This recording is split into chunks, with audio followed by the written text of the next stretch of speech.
Good morning all of you. सार्थक पहल बदलाव हमसे है मैं पुनः एक बार आप लोगों का स्वागत है। और सार्थक पहल के माध्यम से हम पढ़ रहे हैं मध्य प्रदेश का इतिहास। कल हमने मध्य प्रदेश में 1857 की क्रांति पढ़ी, 1857 की क्रांति, और उससे पहले की भी कुछ घटनाएं पढ़ी, जैसे भील विद्रोह। भील विद्रोह पढ़ा, कहाँ हुआ था योगेश जी? भील विद्रोह खानदेश में भील विद्रोह। अंग्रेजों ने किसे इसका दोषी माना था? त्रयंबक राव, मराठा पेशवा के मंत्री त्रयंबक राव को दोषी माना था। उसके बाद हमने बुंदेला विद्रोह पढ़ा, 1842-43। नर्मदा क्षेत्र से शुरू हुआ और धीरे धीरे ये सागर तक फैल गया था। सागर बुंदेलखंड में आता है, नर्मदा वाला क्षेत्र तो नहीं आता। और उसके बाद हम देखते हैं इसमें दो नाम जुड़े हुए हैं, एक मधुकर्ष और दूसरा नाम कौन सा?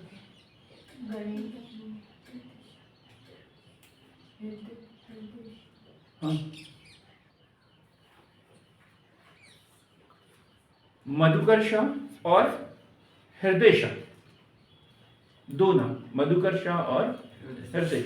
आप लोगों ने पढ़ा नहीं होगा इसलिए मुंह नहीं खोल पा रहा था। मधुकर्ष और हृदय दो अलग अलग क्षेत्र से पढ़े थे अपन ने, दो अलग अलग क्षेत्र से पढ़े थे। मधुकर्ष सागर क्षेत्र से और हृदय जबलपुर क्षेत्र से। तो मधुकर शाह को पकड़कर फांसी पर लटका दिया और उसके शव को सागर जेल के पीछे जला दिया। जबलपुर क्षेत्र में विद्रोह का नेतृत्व हृदय शाह कर रहे थे और उन्होंने कई ठाकुरों को पत्र लिखे थे, क्रांति में सहयोग करने की उन्होंने बात की थी। लेकिन शाहगढ़ के गद्दार राजा की मदद से हृदय शाह को गिरफ्तार कर लिया गया। सिर्फ गिरफ्तार किया गया 1842-43 में, फांसी दी ये नहीं बताया हमने, क्योंकि आगे ये 1857 की क्रांति में भी इसका योगदान है। 1857 की क्रांति में भी इसका उल्लेख है। किसने गिरफ्तार किया था?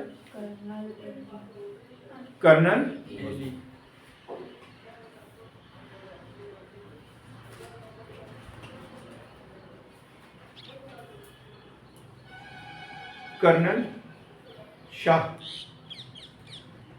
नहीं, शाह नहीं,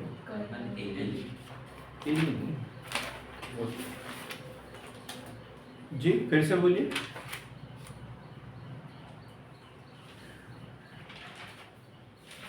क्या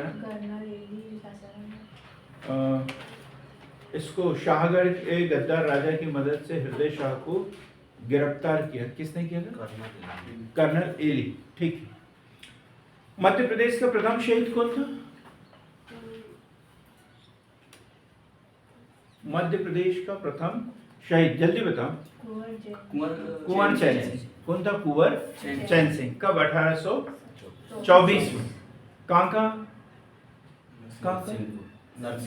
नरसिंहपुर का। और क्रांति की अलग कहाँ जगह इन्होंने? सीहोर में, और वहीं पे उन्हें फांसी दी गई 1824 में। मुरार छावनी के बारे में पढ़ा अपन ने। यहाँ पे विद्रोह कब हुआ था? 14 जून 1857। फिर हमने अमझेरा के बारे में पढ़ा। अमझेरा किस जिले में पड़ता है? अमझेरा धार जिले में। और कौन यहाँ पे? राणा बख्तावर सिंह। हुमायूं द्वितीय ने कहाँ पर स्वतंत्र सरकार की स्थापना की थी? रवि सर, मंदसौर में। हुमायूं द्वितीय ने स्वतंत्र सरकार की स्थापना कहाँ पर की थी? मंदसौर में। क्या नाम रखा था उसने अपना? फिरोज शाह। पढ़ा करो, फिरोज शाह। तात्या टोपे के विरुद्ध मुखबरी किसने की थी? मंगल सिंह ने। दूसरा नाम क्या बताया? मानसिंह। क्या? मानसिंह। कहाँ का राजा था ये? नरवर का। कहाँ फांसी दी गई इन्हें? नरवर। और कहाँ पर है इनकी समाधि?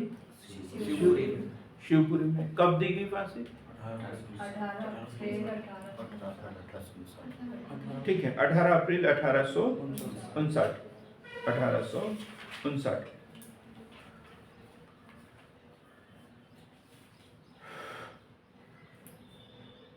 हृदय शाह कहाँ के शासक थे? हीरापुर के।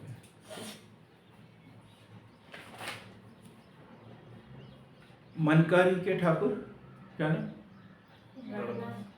रणमत सिंह। मनकारी के ठाकुर रणमत सिंह पन्ना रियासत की नौकरी छोड़कर ब्रिटिश छावनी सागर के लेफ्टिनेंट के पद को इन्होंने संभाला था, और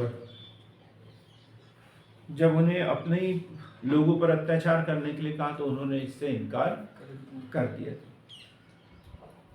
रानी द्रौपदी बाई कहां से?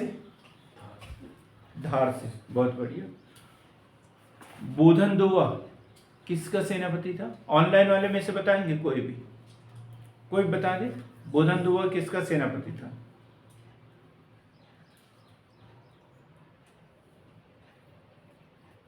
बहुत बढ़िया। शाहगढ़ के राजा बख्तबली का सहयोगी था या सेनापति था? बख्तबली। ठीक, आज हम यही पढ़ेंगे, लेकिन 1857 की क्रांति से आगे बढ़ेंगे। गांधी युग की बात करेंगे आज। गांधी युग कब? 1915 से, जब गांधी जी वापस लौटे थे दक्षिण अफ्रीका से, तब से लेकर स्वतंत्रता तक गांधी युग। गांधी जी के नेतृत्व में विभिन्न आंदोलन चलाए गए भारत में। सबसे पहले शुरुआत की गई थी चंपारण, बिहार से। उसके बाद बड़े आंदोलन की बात करें तो असहयोग आंदोलन 1920, सविनय अवज्ञा आंदोलन 1930, भारत छोड़ो आंदोलन 1942। ये 3 महत्वपूर्ण आंदोलन भारत में चले, और तीनों आंदोलनों में मध्य प्रदेश की क्या भूमिका थी, ये हमें इसमें पढ़ना है।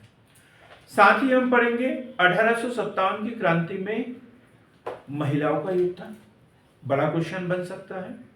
1857 की क्रांति में जो जनजातीय क्रांतिकारी थे उनका योगदान। मध्य प्रदेश जैसे राज्य के लिए ये क्वेश्चन कुछ ज्यादा महत्वपूर्ण हो जाता है, क्योंकि यहाँ पर जनजातीय आबादी की दृष्टि से भारत का सबसे बड़ा राज्य है। तो ऐसे क्वेश्चन को हम तैयार करने की कोशिश करेंगे। कल हमने कुछ क्रांतिकारियों के बारे में पढ़ा, आज एक सरसरी नजर में फट बता रहा हूं कौन कहां से था। आपको पढ़ा भी दिया है, रिवीजन हो जाएगा। शहादत खान महू इंदौर। शहादत खान कहां से? महू इंदौर से। सदाशिव राय सेम जैसे तात्या टोपे वैसे सदाशिव राय गुरिल्ला युद्ध पद्धति। सदाशिव राय का क्या बताया मैंने? गुरिल्ला युद्ध पद्धति। सदाशिव राय की कैसी युद्ध पद्धति थी? गुरिल्ला युद्ध पद्धति। तात्या टोपे की भी यही थी, गुरिल्ला युद्ध पद्धति। क्या करते हैं? छुपकर वार करते हैं, और फिर जाके वार करते हैं एकाएक, दुश्मन को संभलने का मौका भी नहीं देते, और जब तक संभलता है तब तक वापस चले भी जाते हैं, पता ही नहीं चलता। ठीक, तो सदाशिव राय महिदपुर उज्जैन से। महिदपुर उज्जैन, गुरिल्ला युद्ध पद्धति। शहजादा फिरोज शाह कल हमने पढ़ लिया। हुमायूं द्वितीय किस नाम से? शहजादा फिरोज शाह के नाम से इसने एक स्वतंत्र सरकार की स्थापना की थी, और ये की थी मंदसौर में। शहादत खान इन्हीं के सेनापति, शहादत खान बाद में इन्हीं के सेनापति बने थे। राजा बख्तावर सिंह के बारे में पढ़ लिया। कहां से थे राजा बख्तावर सिंह? अरे कितनी बार बताना पड़ेगा भाई, दिमाग के दरवाजे खोलो। राजा बख्तावर सिंह धार अमजेरा से। रानी द्रौपदी बाई धार रियासत, अभी पढ़ा लेकिन आप लोग नहीं बता पाओगे। रानी द्रौपदी बाई कहां से? धार रियासत से। भीमा नायक पढ़ लिया, कहां से? सेंधवा से। सेंधवा किस जिले में आता है? गुड, बहुत ही शानदार जवाब, मतलब सोचने का मौका भी नहीं दिया। पहले से पता था कि मैं आपसे ही पूछने वाला हूँ? नहीं सर, पढ़ के आए थे। पढ़ना बहुत जरूरी है, बड़ी खुशी होती है ऐसा जब कोई सीधा सा जवाब दे देता है। तो भीमा नायक, सेंधवा, बड़वानी, कहाँ इन्हें भेजा था? काला पानी भेजा था, पोर्ट ब्लेयर, पोर्ट ब्लेयर।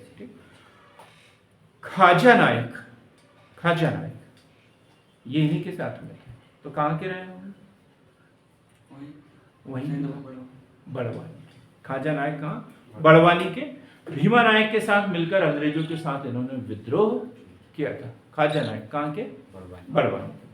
इसी प्रकार टंटा भी कल पड़ा अपन ने, निमाड़ क्षेत्र, निमाड़ क्षेत्र इन्होंने भारतीय आदिवासियों का रॉबिन हुड कहा। ये क्वेश्चन कई बार पूछा गया है। भारतीय आदिवासियों का रॉबिन हुड किसे कहा जाता है? टंटा। आदिवासियों का रॉबिन हुड किसको? टंटा बिल को कहा जाता है। इसकी समाधि कहाँ पर है? टंटा बिल की समाधि पाताल पानी। बहुत ही बढ़िया। और देख क्या है, खरबूजे को देख के खरबूजा रंग बदलता है, वैसी स्थिति हो रही है। होना भी चाहिए। कुछ लोग तरबूज ही बने रह जाते हैं, खरबूज बनते ही नहीं है। तो टंटा बिल निमाड़ क्षेत्र में आदिवासियों का रॉबिन हुड कहा जाता है। इनकी समाधि कहाँ पर है? पाताल पानी। रवि सर याद है? पाताल पानी। ठाकुर रणमत सिंह, ठाकुर रणमत सिंह, हाँ, रीवा, रीवा, सतना, चित्रकूट ये, और आगरा में इन्हें फांसी दी गई थी ठाकुर रणमत सिंह को। अवंतीबाई ये एक बड़ा नाम था जो कल हमने इसके ऊपर ज्यादा चर्चा नहीं की। भारतीय इतिहास में जैसे रानी लक्ष्मीबाई, रानी दुर्गावती, वैसे ही रानी अवंतीबाई हम पढ़ेंगे आज इनके विषय में, लेकिन शॉर्ट में अभी बता देता हूँ मैं। रामगढ़ की रानी, कहाँ की? रामगढ़। और अवंतीबाई को रामगढ़ की झांसी की रानी लक्ष्मीबाई कहा जाता है। रामगढ़ की झांसी की रानी लक्ष्मीबाई कहा जाता है। शंकर शाह, रघुनाथ शाह ये भी हमने पढ़ा था, कल पढ़ा था ना, शंकर शाह और रघुनाथ शाह। तो एक गढ़मंडला, और इन्होंने तलवार और कलम दोनों से अंग्रेजों को के विरुद्ध विद्रोह किया था। बाप बेटे थे दोनों, बाप बेटे दोनों। राजा बख्तबली पढ़ लिया हमने, शाहगढ़ रियासत। बोधन दोवा ये भी पढ़ लिया हमने, शाहगढ़ रियासत। कहाँ पर है शाहगढ़ रियासत? सागर में। इतना भी याद रखना, नहीं तो सिर्फ शाहगढ़ रियासत ही याद कर लेंगे और उसमें वो दिया ही नहीं रहेगा, और सागर दिया रहेगा, टीकमगढ़ दिया रहेगा। हम कहाँ ढूंढेंगे उनको? टीकमगढ़ में जाके ढूंढेंगे। वो तो सागर में मिलेंगे, लेकिन ढूंढेंगे कहाँ पर? टीकमगढ़ में तो मिलेगा नहीं ना, फिर गलत हो जाएगा। तो बोधन दोवा और राजा बख्तबली दोनों शाहगढ़ सागर रियासत से। तो बोधन दोवा उनके सेनापति थे, मुख्य सेनापति व सलाहकार थे। हृदय शाह हीरापुर, और किसने साथ दिया था इनका? कल पढ़ा था हमने, सावंत सिंह। देखो एक नाम लिखवाया था मैंने, सावंत सिंह।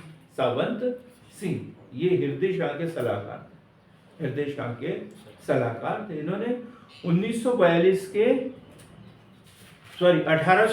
के बुंदेला विद्रोह में भी भाग लिया था जबलपुर क्षेत्र से, और फिर ये सागर पहुंच गए थे, और ये 1857 की क्रांति।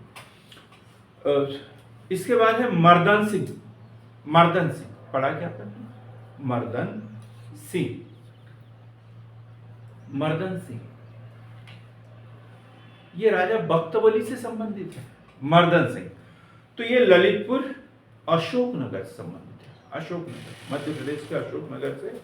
और 1858 में राजा बख्तबली को लाहौर जेल में, मतलब मर्दन सिंह और बख्तबली को साथ में लाहौर जेल में डाल दिया था। मर्दन सिंह। रानी लक्ष्मीबाई सबको पता है। झलकारी बाई किसकी सहयोगी थी? रानी लक्ष्मीबाई की। और गिरधारी बाई रानी अवंतीबाई की। तो झलकारी बाई इन्होंने रानी लक्ष्मीबाई की संरक्षिका थी। तात्या टोपे वास्तविक नाम क्या बताया? रामचंद्र पांडुरंग। और कहाँ कहाँ से? हाँ, मध्य भारत, बिठूर और ग्वालियर।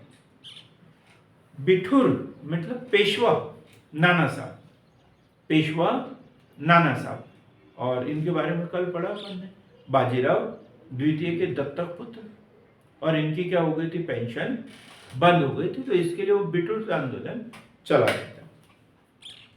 शेख रमजान कल पढ़ा, हेमलता बताओ कहां से?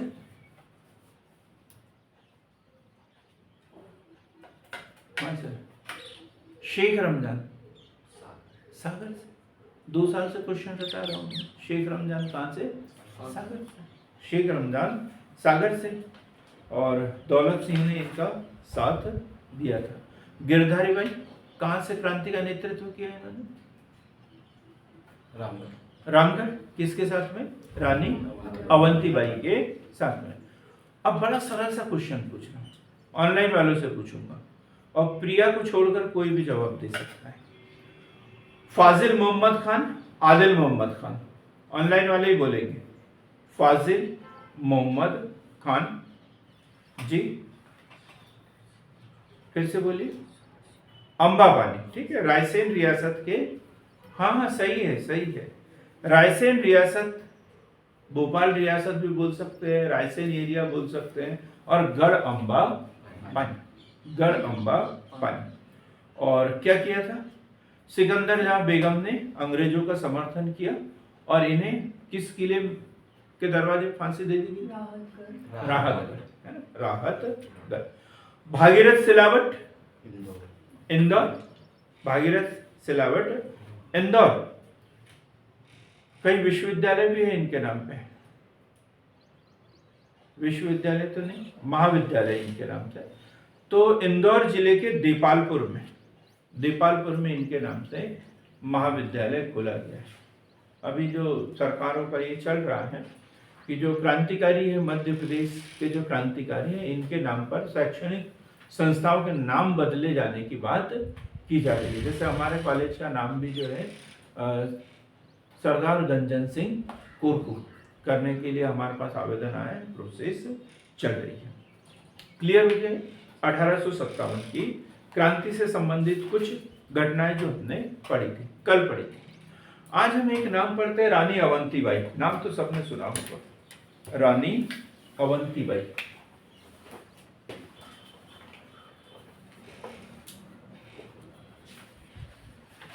ऐसे लोगों का नाम सुनते हैं तो कुर्सी से टिक के नहीं बैठना, बड़े अच्छे से बैठना चाहिए।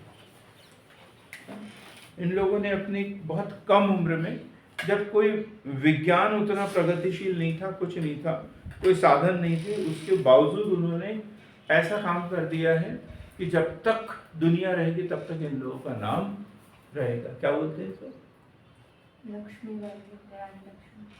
जी, जिसे बोलते हैं जब तक सूरज चांद रहेगा तब तक इनका नाम रहेगा, ये बोला जाता है।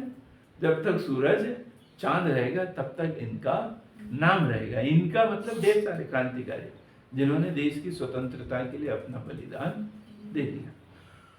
तो ऐसे लोगों का नाम जब हम लेते हैं तो बड़ा आदर से, सम्मान से लेना चाहिए। तो हम बात कर रहे हैं रानी अवंतीबाई, रामगढ़ रियासत, तत्कालीन रामगढ़ रियासत, तत्कालीन रामगढ़ रियासत, तत्कालीन रामगढ़ रियासत। वर्तमान में कौन सा जिला? मंडला। वर्तमान में मंडला जिला, मंडला जिला। इनकी सहयोगी या अंगरक्षिका क्या नाम पड़ा पढ़ने? गिरधारी बाई, गिरधारी बाई। अंगरक्षिका कौन है इनकी? गिरधारी बाई।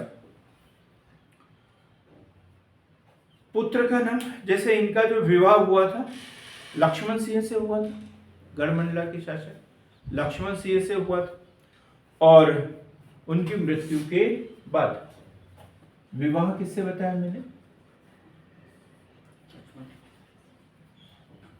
लक्ष्मण सिंह, और पुत्र इनका, इनसे एक पुत्र हुआ विक्रमादित्य या विक्रम सिंह जिसे बोलते हैं, विक्रमादित्य सिंह।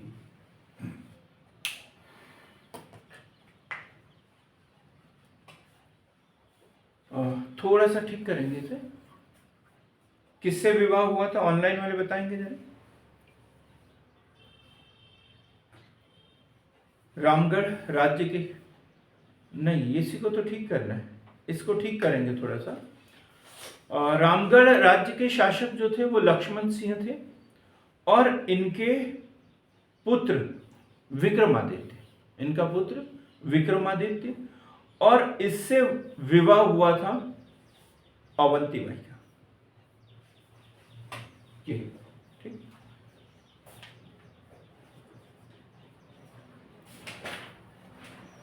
लक्ष्मण सिंह के पुत्र विक्रमादित्य से उसका विवाह हुआ था।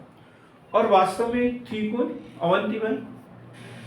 अवंतीबाई, जुझार सिंह पढ़ा अपन ने, उसे लिखेंगे।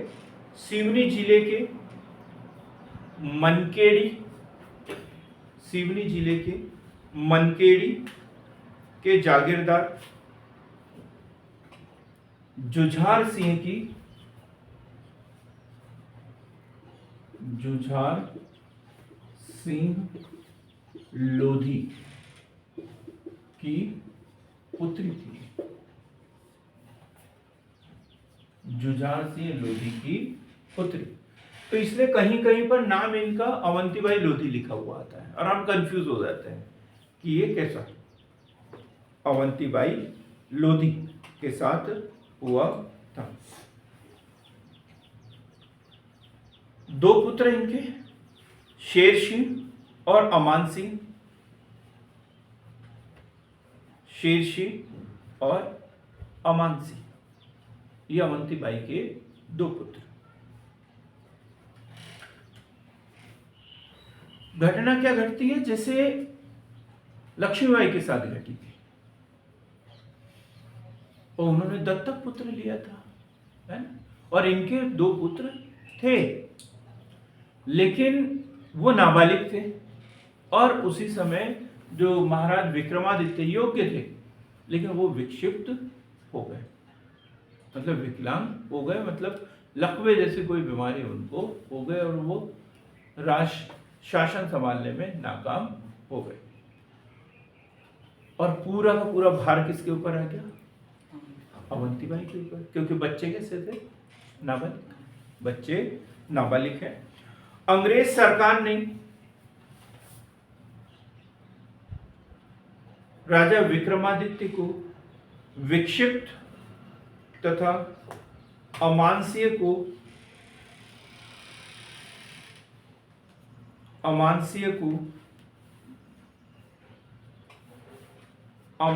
व दूसरे बेटे का नाम क्या, शेर सिंह को विक्षिप्त घोषित कर राज्य के प्रशासन के लिए शेख मोहम्मद तथा, ये दो नाम याद रखना बराबर, शेख मोहम्मद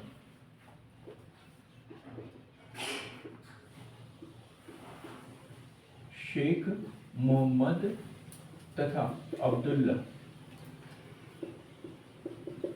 शेख मोहम्मद तथा मोहम्मद अब्दुल्ला को रामगढ़ भेजा, शेख अब्दुल्ला को रामगढ़ भेजा। अब ये तो दिक्कत हो गई ना, क्योंकि राजा भी है, रानी भी है, और उत्तराधिकारी भी है उनके। इसके बावजूद इन्होंने जो कोर्ट ऑफ रीजेंसी बनती थी ना, उस तरीके उसको पत्र लिखा इन्होंने, और बोल दिया कि इनसे शासन संभालना संभव नहीं है। तो उस कोर्ट ऑफ डायरेक्टर का एक क्या भेजा, वहां पर प्रतिनिधि भेज दिया जैसे तहसीलदार जिसे बोलते थे, ऐसे 2 लोगों को वहां पर नियुक्त कर दिया। ये अब ये लोग शासन नहीं करेंगे, कंपनी के प्रतिनिधि की ओर से ये दोनों वहां पर प्रशासनिक व्यवस्था देखेंगे। तो फिर सामने वाले को बुरा तो लगेगा, बुरा लगेगा, आंतरिक मामलों में दखल माना जाएगा ये तो।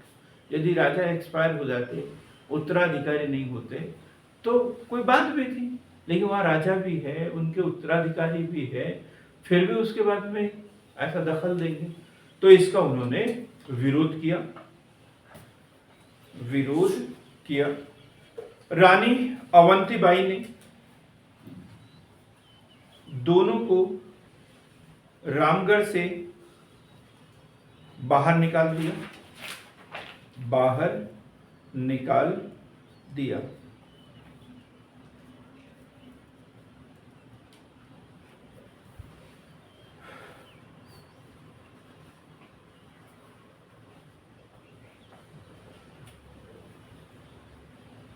अठारह सौ 57 की क्रांति के समय रानी ने राज्य के आसपास के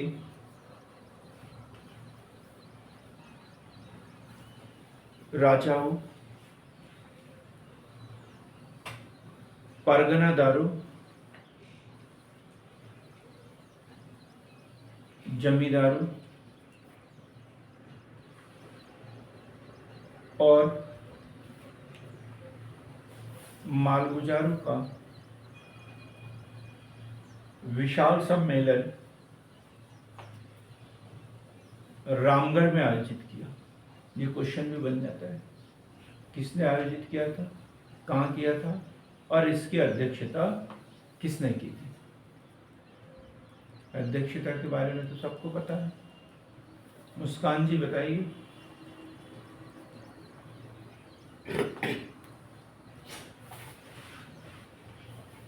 चलो कोई बात नहीं, सतीश सर आप बताइए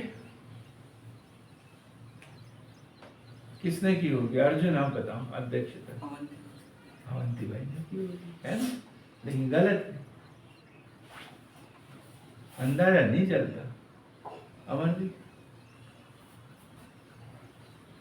अमरदीप सर उनके लड़के ने, पर वो तो नाबालिग थे।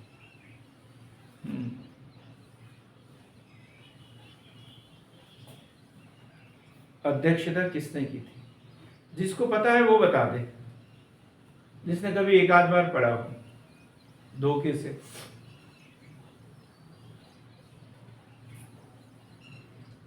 नहीं, योगेश जी नहीं बताओगे। अरे बड़ा अच्छा नाम है, लिखेंगे।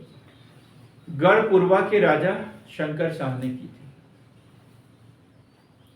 शंकर शाह, अभी पढ़ा ना अपने, रघुनाथ शाह, शंकर शाह, इन्होंने। गढ़पुरवा के राजा शंकर शाह ने की थी।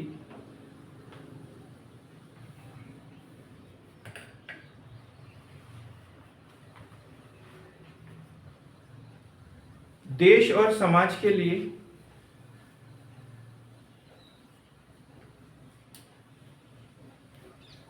रानी अवंतीबाई क्रांति का यह संदेश पहुंचाने के लिए क्या करती थी। जैसे 1857 की क्रांति में रानी लक्ष्मीबाई वाला जो उत्तर भारत का जो एरिया था, उसमें क्या करते थे, रोटी और फूल, कमल का फूल बेचते थे। ये क्रांति के प्रतीक थे, क्रांति के प्रतीक थे। रोटी बेचते थे और सामने वाले ने इनकार कर दिया लेने से, तो समझ जाते थे कि ये क्रांति में सहयोगी नहीं है। ले तो लिया और कोई जवाब नहीं दिया, तो समझते थे कि ये क्रांति का सहयोगी नहीं है। मतलब वापस कर दिया तो मतलब क्रांति का विरोधी है, रख लिया मतलब क्रांति के पक्ष में तो है लेकिन ये सहयोग नहीं करना चाहते, तटस्थ है। और यदि उसने रोटी रख ली और बदले में कमल का फूल वापस भेज दिया, तो समझ जाओ कि ये क्रांति से सहमत भी है और सहयोग भी करेगा, ये समझते थे। ऐसे इन्होंने भी कुछ भेजा था। क्या भेजा था इन्होंने? एक पत्र और चूड़ियां। क्या भेजा था इन्होंने? एक पत्र और चूड़ियां। अपने हाथ का लिखा एक पत्र और चूड़ियां भिजवाई थी, और साफ साफ लिखा था, साफ साफ लिखा था, देश और आन के लिए मर मिटो या फिर चूड़ियां पहन।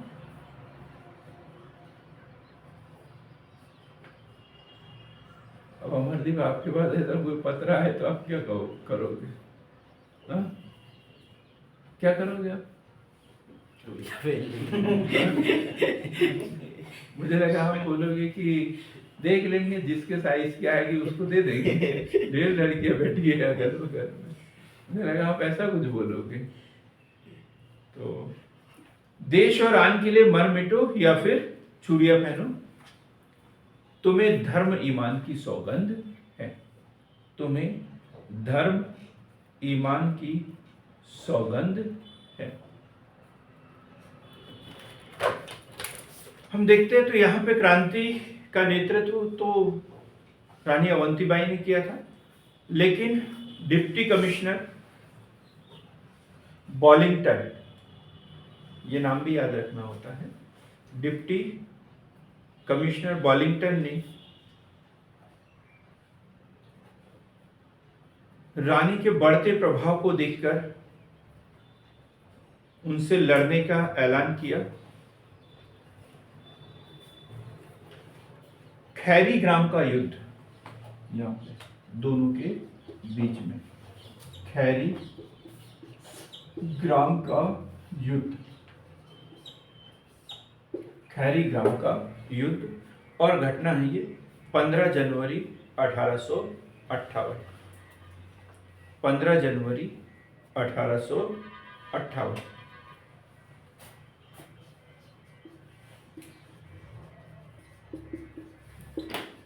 जनवरी 1858। एक और युद्ध सेम डेट में हुआ, एक दो दिन आगे पीछे, और उसे बोला जाता है घुघरी का युद्ध। घुघरी का युद्ध। ये दोनों युद्ध किससे जुड़े हुए हैं? रानी अवंतीबाई, और अंग्रेजों की ओर से कौन? वेलिंगटन। कौन? वेलिंगटन। वेलिंगटन, वेलिंगटन, कोई दिक्कत नहीं।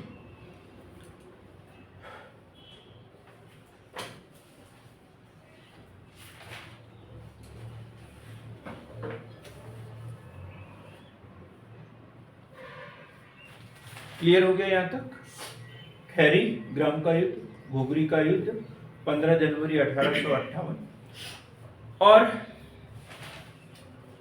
लगभग इन सभी स्थितियों की देखें तो रामगढ़ की जो रानी है अवंतीबाई, वो भारी पड़ रही है। मतलब छोटे छोटे स्थानों पर तो ये अधिकार करते जा रहे हैं, लेकिन रामगढ़ पर अभी भी अधिकार नहीं हो पाए। और जो वेलिंगटन है वो इन सब चीजों से क्षुब्ध होते जा रहा है, कि वो चाहता है कि कम से कम परिश्रम में बड़ी जीत उसे मिल जाए, लेकिन उसको ऐसे छोटे छोटे स्थान हाथ में लग रहे थे, तो इससे क्षुब्ध हो गया। और अंतिम जो लड़ाई है देवहरगढ़ की लड़ाई, देवहरगढ़ की लड़ाई, देवहरगढ़ की लड़ाई, ये भी इसी से संबंधित, देवहरगढ़ की लड़ाई। और रानी अवंतीबाई के सेनापति उमराव सिंह लोधी, उमराव सिंह लोधी, उमराव सिंह लोधी। और क्या होता है अंत में?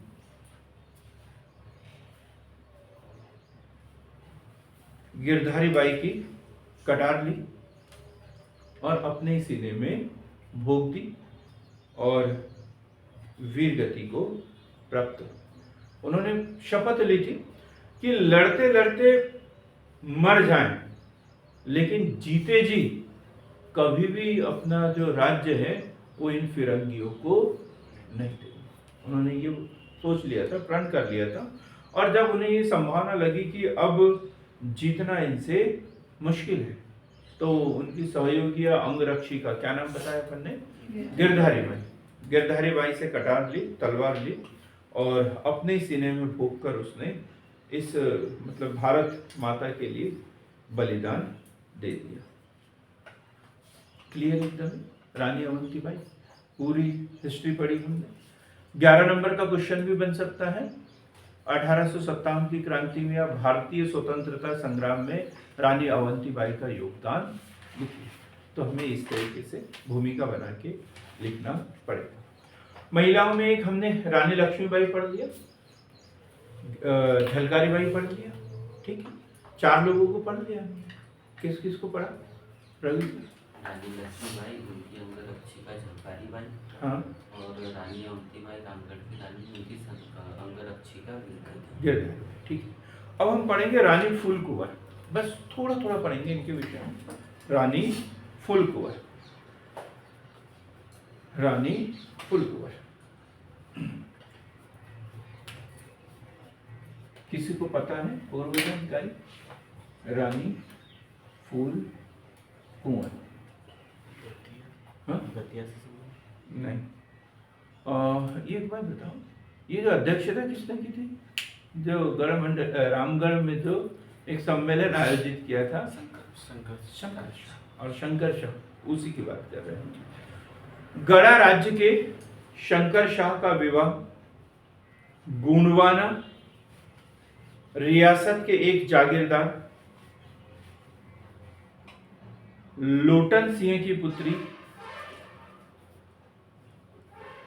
लोटन सिंह की पुत्री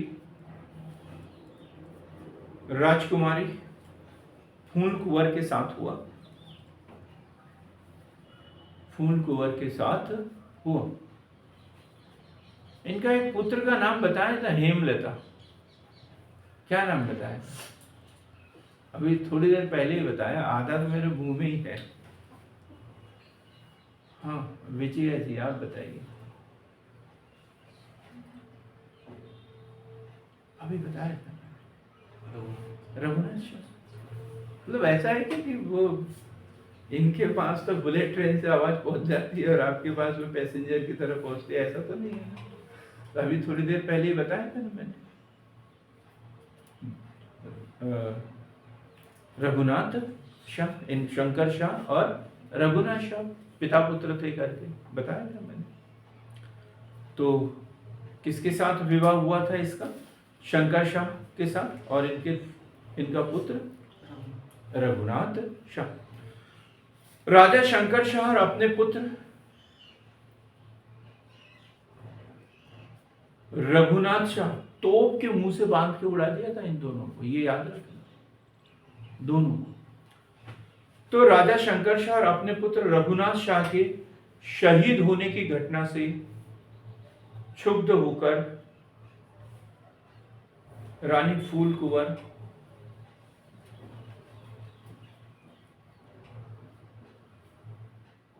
गोंडवानी के वीर सपूतों की सेना बनाकर विद्रोह कर दिया।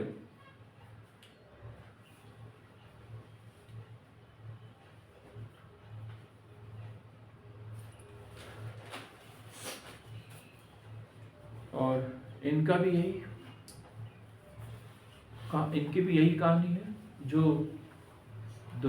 रानी अवंतीबाई की थी और रानी लक्ष्मीबाई की थी। अपनी कटार अपने ही सीने पे इन्होंने भी मार दी थी। अब श्रीमती काशी देवी, श्रीमती काशी देवी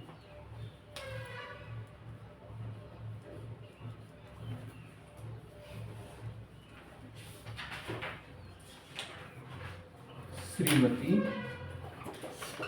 काशी देवी, श्रीमती काशी देवी कौन है काशी देवी? किसी ने बताया? रवि सर। नहीं, हम तो 2-3 लोगों को ही जानते हैं, क्या बस। अमरदीप को हंसी नहीं आई है, मैंने रवि सर को कुछ बोला। श्रीमती काशी देवी,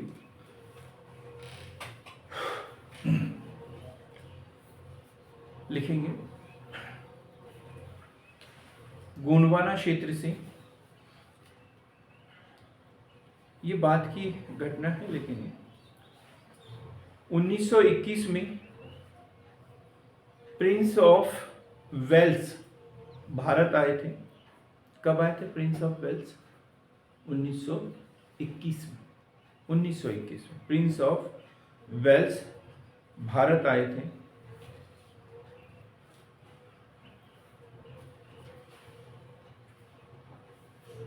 तब इन्होंने, श्रीमती काशी देवी ने मध्य प्रदेश से इनका विरोध किया था।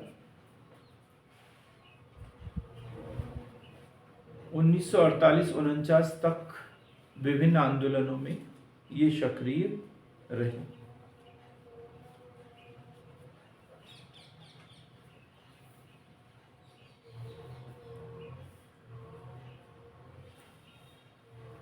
और ढेर सारे नाम मिलेंगे जिन्होंने बाद तक जो है योगदान दिया। जैसे हमने एक नाम बता दिया, काशी देवी। ऐसे दुर्गाबाई जोशी, दुर्गाबाई जोशी, एक एक लाइन में लिखेंगे जो मैं बता रहा हूं। दुर्गाबाई जोशी मध्य प्रदेश की पहली महिला स्वयं सेविका। दुर्गाबाई जोशी मध्य प्रदेश की पहली महिला स्वयं सेविका। सविनय अवज्ञा आंदोलन में भाग लिया था इन्होंने। सविनय अवज्ञा आंदोलन में सक्रिय भूमिका निभाई थी। सक्रिय भूमिका निभाई थी। इसी प्रकार श्रीमती अनुसुईया बाई काले, अनुसुईया बाई काले जबलपुर क्षेत्र में शराबबंदी के विरुद्ध आंदोलन चलाया था। शराबबंदी के विरुद्ध आंदोलन चलाया था। श्रीमती, अगला नाम श्रीमती सुखरानी उर्फ सहोदराबाई। श्रीमती सुखरानी उर्फ सहोदराबाई। सहोदराबाई, क्या नाम बताया हेमलता? सहोदराबाई। श्रीमती सुखरानी उर्फ सहोदराबाई सागर की निवासी। 1942 में भारत छोड़ो आंदोलन। 1942 में भारत छोड़ो आंदोलन। 1942 में भारत छोड़ो आंदोलन। गोवा मुक्ति आंदोलन। गोवा मुक्ति आंदोलन। क्लियर एकदम? क्या नाम बताया? श्रीमती सुखरानी उर्फ सहोदराबाई। अगला लिखेंगे श्रीमती दुर्गा देवी निगम। पहले दुर्गाबाई जोशी पढ़ा था, अब दुर्गा देवी निगम। रतलाम की निवासी। श्रीमती दुर्गा देवी निगम रतलाम निवासी। 1931 में स्त्री सेवा दल की स्थापना। 1931 स्त्री सेवा दल की स्थापना।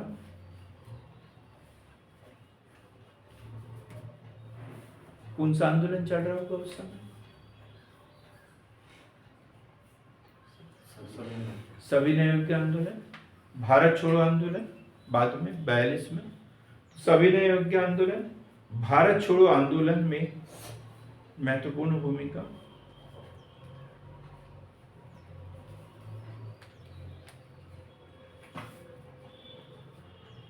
सुभद्रा कुमारी चौहान, अगला सुभद्रा कुमारी चौहान। कौन थी ये सुभद्रा कुमारी चौहान? ऑनलाइन वाले बताएंगे।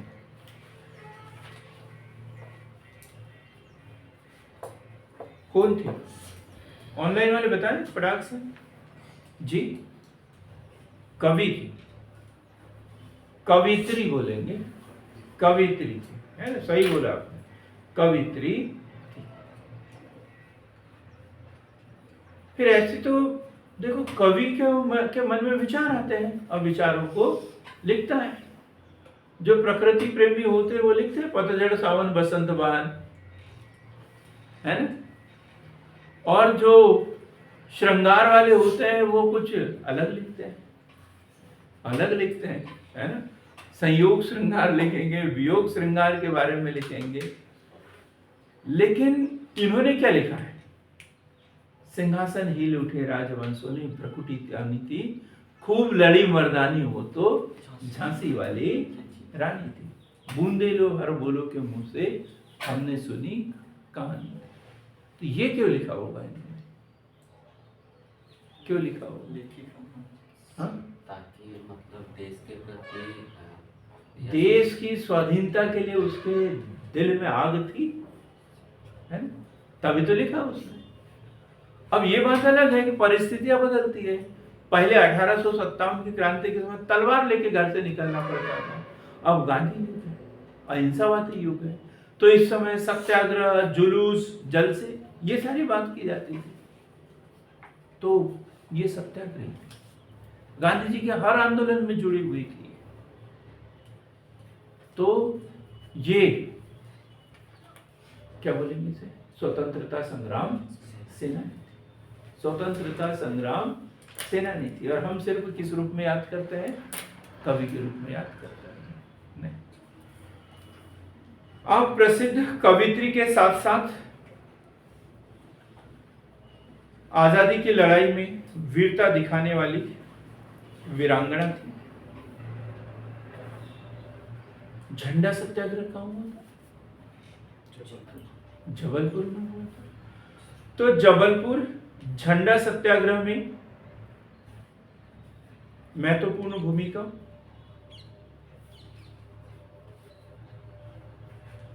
जबलपुर झंडा सत्याग्रह में महत्वपूर्ण भूमिका। इस सत्याग्रह में गिरफ्तार होने वाली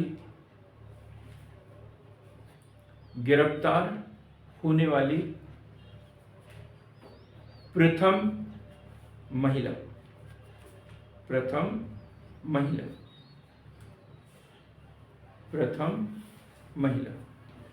क्लियर है एकदम?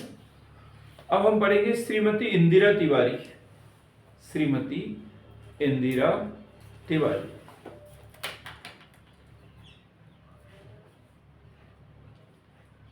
मध्य प्रदेश के जबलपुर से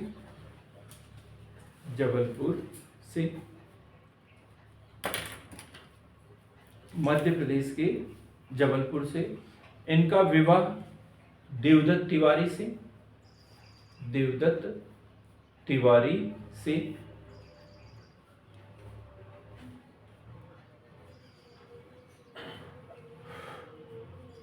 1942 में भारत छोड़ो आंदोलन के दौरान बंदी बनाया गया। वह 1 वर्ष का कारावास।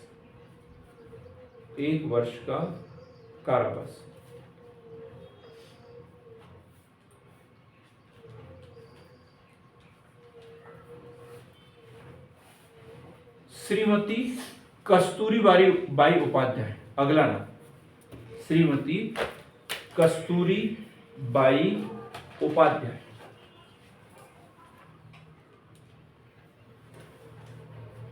एक बड़ा अच्छा गीत लिखा था, चाह नहीं मैं सुरबाला के गहनों में गूथा जाऊं, चाह नहीं मैं हे हरि के चरणों में डाला जाऊं।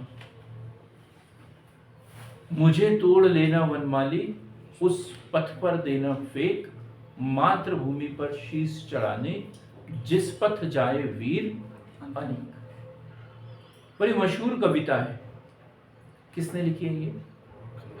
माखनलाल चतुर्वेदी। किसने लिखी है ये? माखनलाल चतुर्वेदी। क्या बोलते हैं इनका उपनाम क्या है माखनलाल चतुर्वेदी जी का? भारतीय आत्मा। एक भारतीय आत्मा के उपनाम से इन्हें जाना जाता है। अब देखो, जो जैसे लोग होते हैं ना, उसके घर में वैसी बातें होती हैं, वैसे ही चर्चा भी होती है। जिस विचारधारा के लोग घर में वैसी ही चर्चा होती है। किसान लोग हैं तो किसानी की बातें करेंगे, मेरे जैसे प्रोफेसर है तो पढ़ने लिखने की बात करेंगे, और भी कुछ कर सकते हैं। तो जो जैसा व्यवसाय हो, जो जैसी विचारधारा हो, वैसे घर में बात होगी। अब ये जो है इनकी बहन थी, किनकी? माखनलाल चतुर्वेदी। तो आप सोच सकते हो कि इनके घर में कैसी बातें होती है, घर का माहौल कैसे रहा होगा। बात समझ में आ गई ना, एकदम क्लियर। ठीक, लिखेंगे माखनलाल चतुर्वेदी जी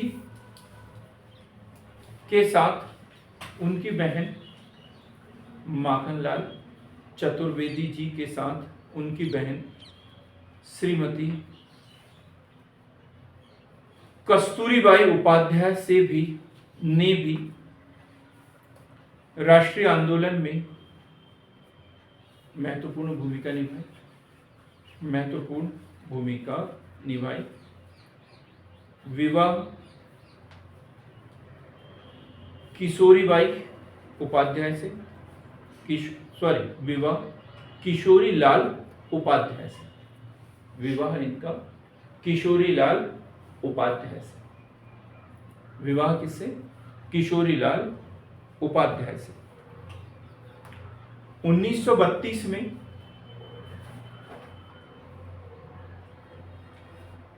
जलियांवाला बाग दिवस, क्या चीज है ये जलियांवाला बाग दिवस? कौन सा अप्रैल? 19 अप्रैल 13 अप्रैल 1919 है ना। 13 अप्रैल 1919 की बात है कि दो राष्ट्रवादी नेता, क्या नाम? डॉक्टर सत्यपाल और सैफुद्दीन किचलू, इनको गिरफ्तार कर जेल में बंद कर दिया और इनकी गिरफ्तारी का विरोध प्रकट करने के लिए वैशाख पूर्णिमा के दिन, बैसाखी के दिन अमृतसर के एक छोटे से पार्क में एक आम सभा का आयोजन किया गया था। आम सभा में क्या होता है? बच्चे, बूढ़ी, महिला, पुरुष, किसान, दस्तकार, सब लोग उसमें शामिल थे। मतलब कोई ऐसा बंधन था कि ये नहीं आ सकते, ये नहीं आ सकते, ये नहीं, ऐसा कोई बंधन नहीं था। सभी लोग गए हुए थे और अंग्रेजों की ओर से जनरल डायर वहां पहुंचे अपने सैनिकों के साथ में और भीड़ को तितर बितर हुए की चेतावनी दिए बगैर। जैसे अभी होता है ना कुछ, तो कितनी बार उनको अल्टीमेटम दिया जाता है, यहाँ से ऐसे हो जाओ, वैसे हो जाओ, चले जाओ, पहले अश्रु गैस फेंकेंगे, लाठी चार्ज करेंगे, ये वो सब कुछ किया जाता है ताकि किसी जन धन की हानि न हो। लेकिन यहाँ ऐसा कुछ नहीं, यहाँ ऐसा कुछ नहीं। जो लोग गए हुए थे उनको तो पता भी नहीं था कि ऐसा कुछ होने वाला है। लोगों को क्या पता रहता है? जैसे इधर से आती है ना, बस भर भर के पब्लिक आती है, कहाँ से? गांव से लेके आ जाते हैं ना। कोई प्रोग्राम होता है, सीएम साहब का आगमन हो या कोई मंत्री का आगमन हो, तो बसों में भर के ढेर सारी पब्लिक ले आते हैं। उनको पता रहता है कि वहाँ क्या होने वाला है? कुछ पता नहीं है।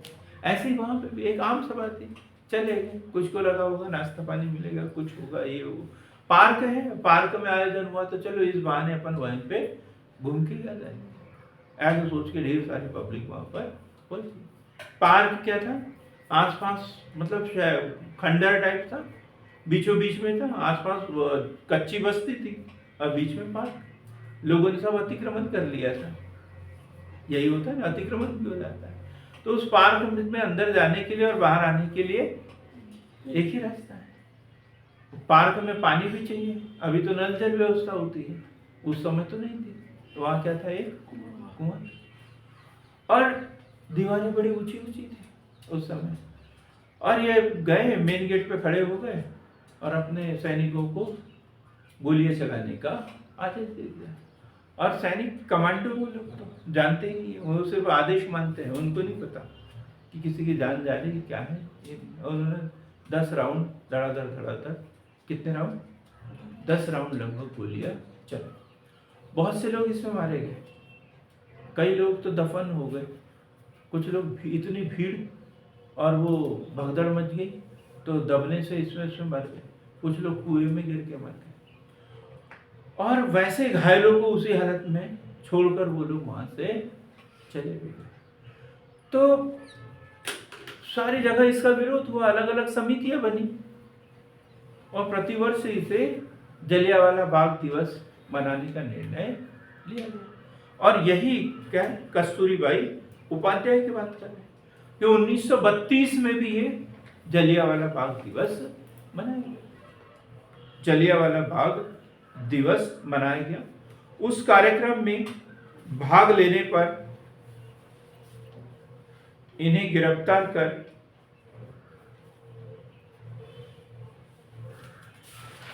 4 माह की जेल हुई, 4 माह की जेल हुई।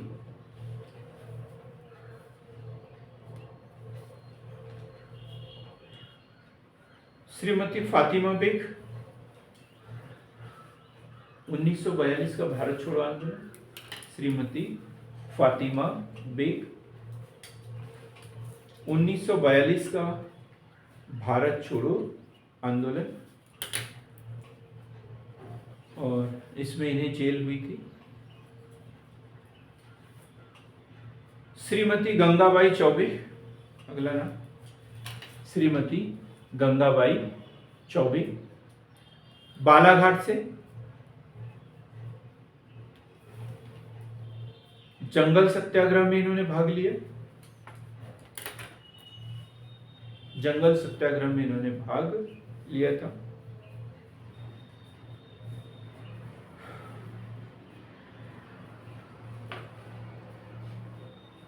क्लियर एकदम।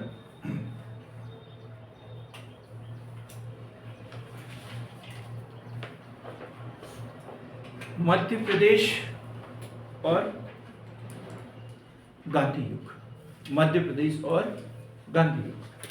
गांधी युग कब से शुरू होता है, अभी बता दिया आपने, कब से शुरू होता है, 1915 से, 1915 से। अब हम बात कर रहे हैं 1900 से 1947 तक मध्य प्रदेश का इतिहास। इसकी घटनाएं हम पढ़ेंगे, एक एक करके पढ़ेंगे। तो मध्य प्रदेश में राजनीतिक गतिविधियों का जो प्रमुख केंद्र था, शुरुआत जहां से हुई थी वो हुई थी जबलपुर से। कहां से हुई थी? राजनीतिक गतिविधियों की शुरुआत जबलपुर से हुई, जबलपुर से हुई। और 1907 की बात करते हैं, 1907 ये क्वेश्चन बन सकता है।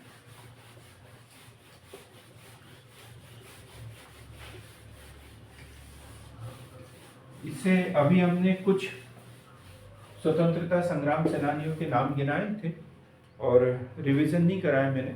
रिवीजन अपने आप हो जाएगा यदि आप लोग इसी वीडियो को पुनः एक बार सुन लेते हैं तो, और सुनना पड़ेगा, सुनना पड़ेगा। अब हम बात करते हैं क्रांतिकारी दल। क्रांतिकारी दल गठन कब? 1907। कहां पर? जबलपुर। क्रांतिकारी दल गठन 1907 जबलपुर। 1916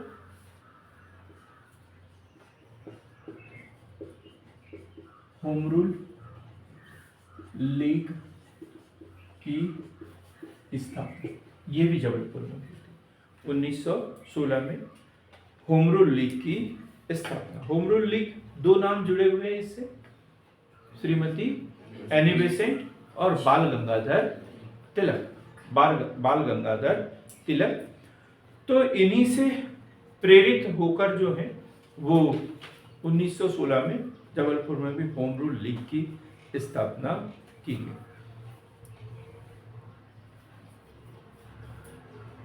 स्वामी विवेकानंद का नाम सबने सुना है, सुना होगा। 1893 में कौन सा सम्मेलन? शिकागो सम्मेलन। कौन सा सम्मेलन? विश्व धर्म सम्मेलन।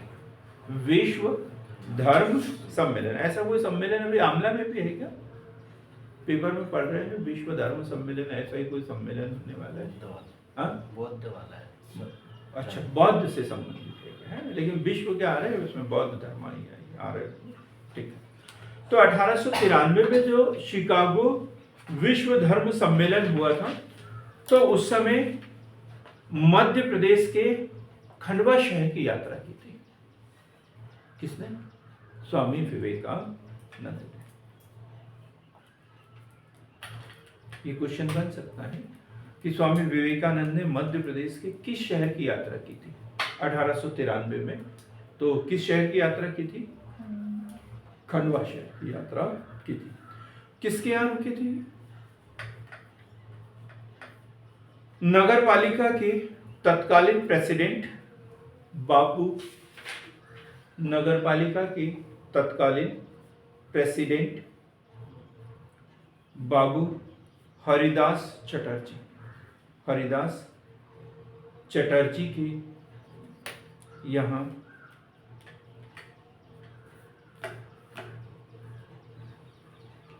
हरिदास चटर्जी के यहाँ मेहमान नवाजी की थी। एक है कलकत्ता अधिवेशन। कलकत्ता अधिवेशन कांग्रेस की सबसे अधिक अधिवेशन जो हुए हैं वो कहाँ हुए हैं? कलकत्ता में। तो कलकत्ता अधिवेशन जो 1886 में हुआ था, 1886। भारतीय राष्ट्रीय कांग्रेस की स्थापना कब हुई? 1885 में। और कहाँ पर हुई थी? बॉम्बे में। और इसका प्रथम अधिवेशन था बॉम्बे में। गोकुलदास तेजपाल संस्कृत कॉलेज बॉम्बे में हुई थी। ठीक है। वो होना कहाँ था? पुणे में। इधर कहीं होना था, लेकिन फ्लैग की बीमारी फैल गई तो वो उधर हो गया। तो चलो उस बात की तो हम बाद में चर्चा करेंगे। लेकिन कलकत्ता अधिवेशन 1886 किसका अधिवेशन था? ये कांग्रेस का अधिवेशन था, जिसकी अध्यक्षता दादा भाई नौरोजी ने की थी। पहला अधिवेशन की अध्यक्षता किसने की थी? WC बनर्जी, व्योमेश चंद्र बनर्जी। और दूसरे अधिवेशन की अध्यक्षता किसने की? दादा भाई नौरोजी। भारत के वयोवृद्ध पुरुष के नाम से जो जाना जाता है, दादा भाई नौरोजी। तो ये जो अधिवेशन हुआ, इसमें मध्य भारत अर्थात मध्य प्रदेश से बापूराव, गंगाधर चिटनिस व अब्दुल अजीज ने भाग लिया था। अब्दुल अजीज ने भाग लिया था। क्लियर हो गया? लाहौर अधिवेशन की बात करते हैं 1893 के। लाहौर अधिवेशन 1893 कांग्रेस के अधिवेशन है ये। लाहौर अधिवेशन 1893 और इनकी भी अध्यक्षता दादा भाई नौरोजी।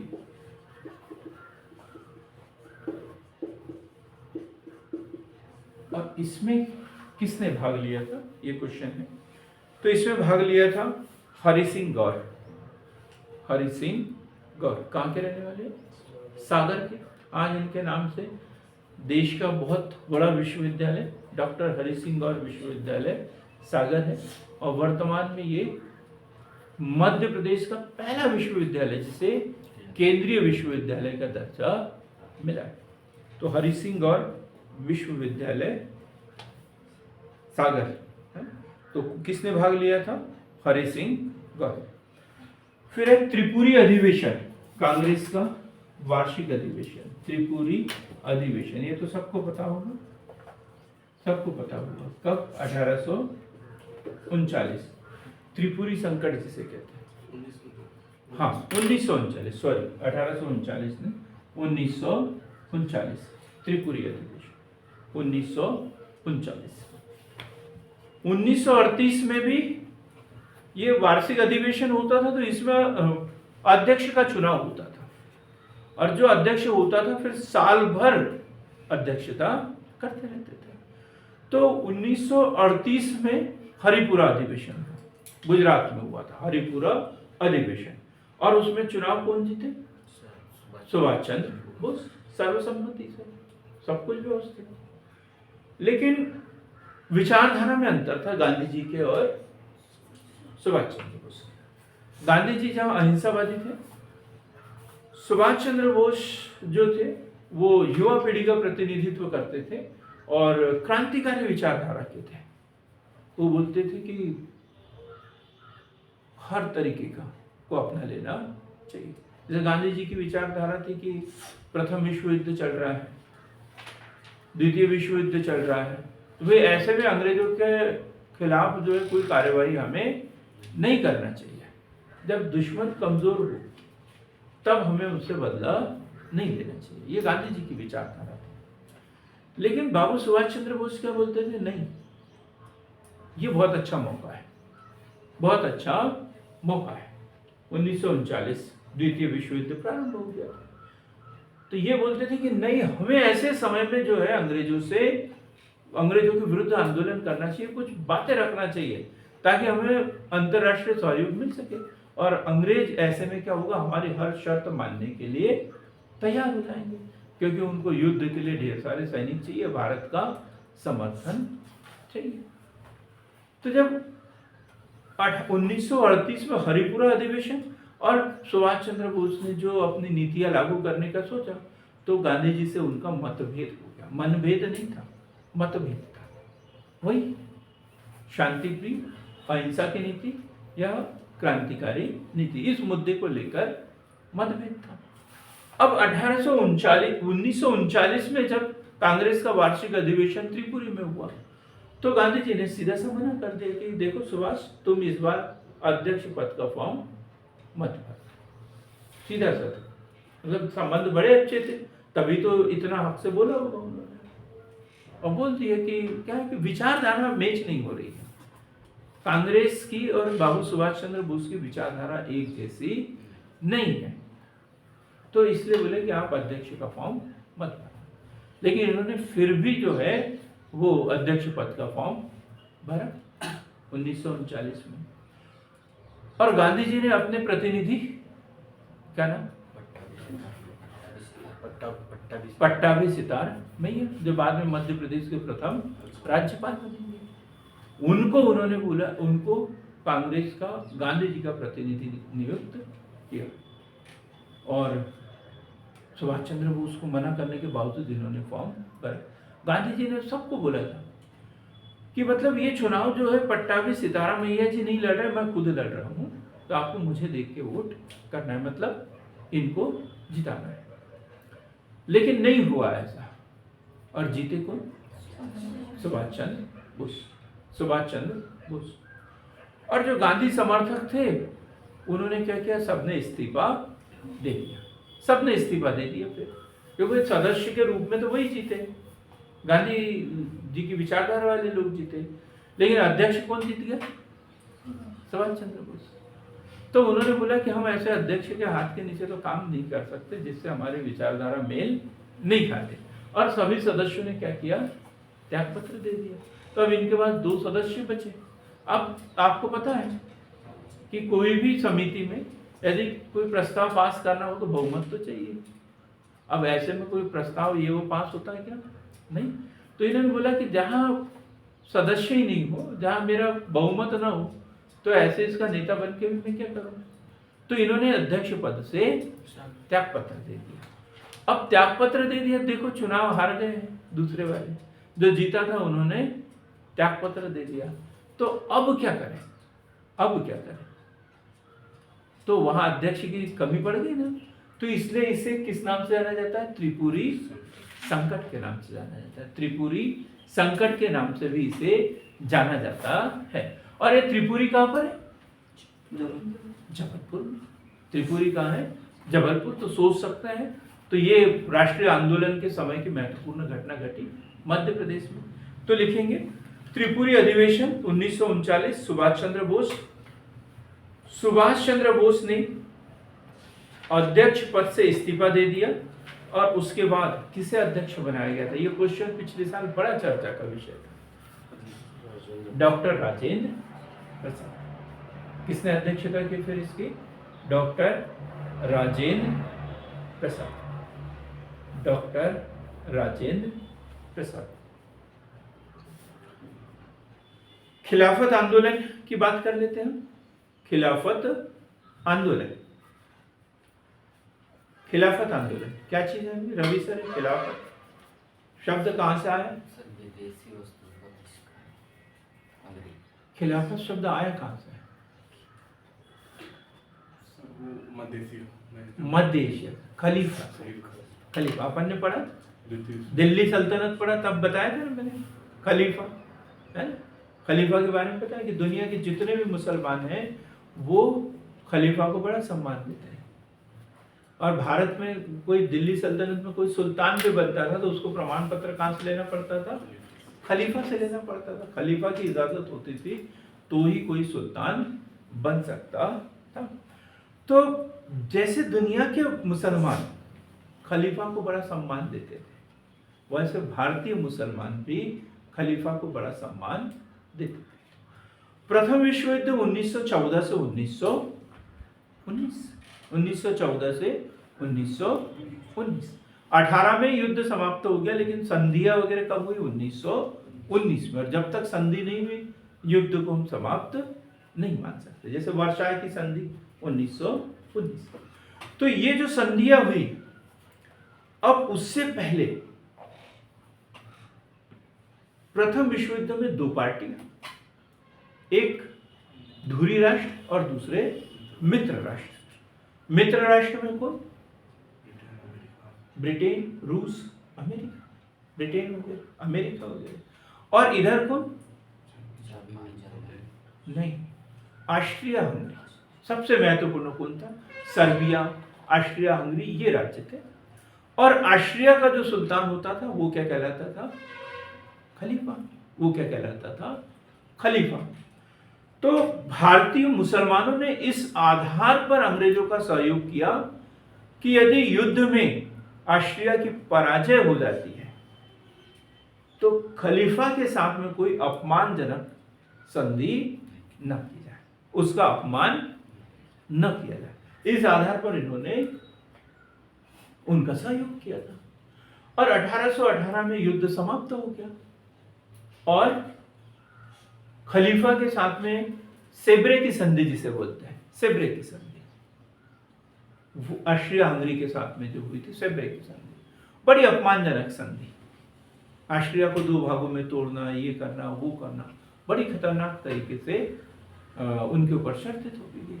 तो भारतीय मुसलमान इससे बड़े नाराज हुए और उन्होंने एक अखिल भारतीय खिलाफत कमेटी बनाई और भारत में जो है खिलाफत आंदोलन के माध्यम से अंग्रेज जो है भाई मौका परस्त लोग है करके, मौका परस्त लोग हैं, समय की नजाकत का फायदा उठाते हैं, झूठ बोलते हैं करके उनका विरोध करना शुरू कर दिया। और एक खिलाफत आंदोलन अली बंधुओं के द्वारा शुरू किया गया था। मोहम्मद अली और शौकत अली, ये अली बंधुओं द्वारा शुरू किया। गांधी जी की भूमिका इसमें महत्वपूर्ण।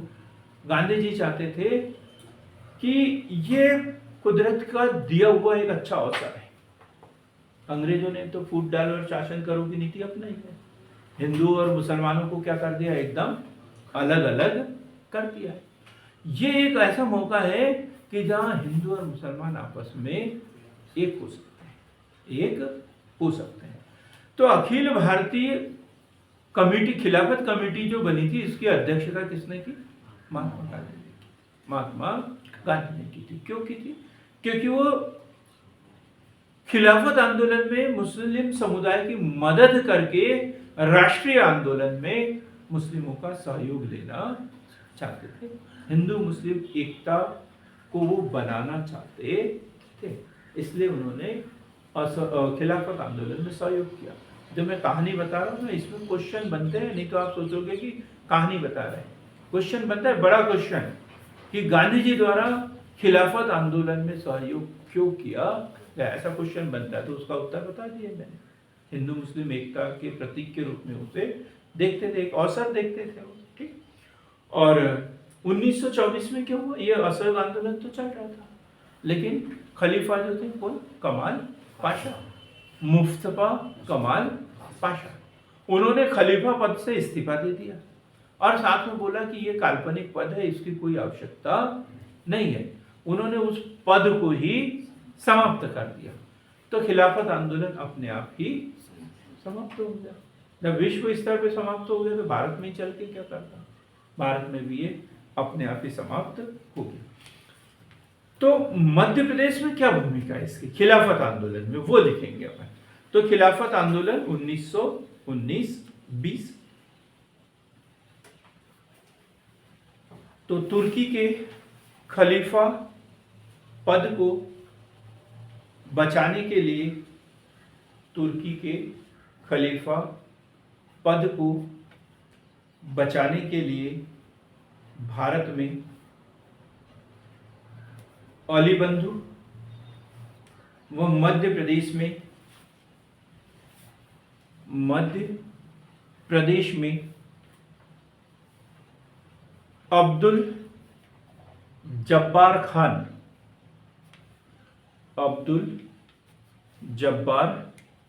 खान ने इस आंदोलन का नेतृत्व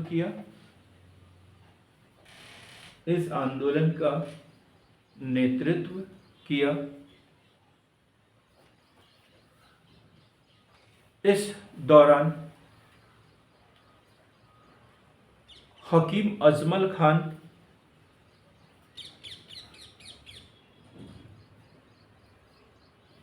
द्वारा जबलपुर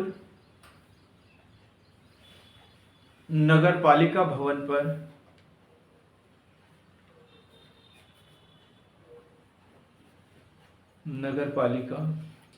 पर झंडा फहराया गया। अब महत्वपूर्ण आंदोलन बचे हमारे पास में, असहयोग आंदोलन, सविनय अवज्ञा आंदोलन और भारत छोड़ो आंदोलन। इसे हम कल कंप्लीट कर लेंगे, और कल और परसों शुक्रवार शनिवार 2 क्लास में लगभग हमारा मध्य प्रदेश का इतिहास लगभग पूर्णता की ओर है, और कुछ छूटा होगा तो हम बीच में देख लेंगे। और सोमवार के दिन से हम मध्य प्रदेश का भूगोल पढ़ना शुरू करेंगे। तो सार्थक पहल के साथ बने रहने के लिए, जुड़ने के लिए बहुत बहुत धन्यवाद। अभी भी हमारा निवेदन रहेगा कि चैनल को लाइक कीजिए, हर वीडियो को लाइक कीजिए, शेयर कीजिए, सब्सक्राइब कीजिए, ताकि अधिक से अधिक लोग सार्थक पहल से जुड़ सके। धन्यवाद।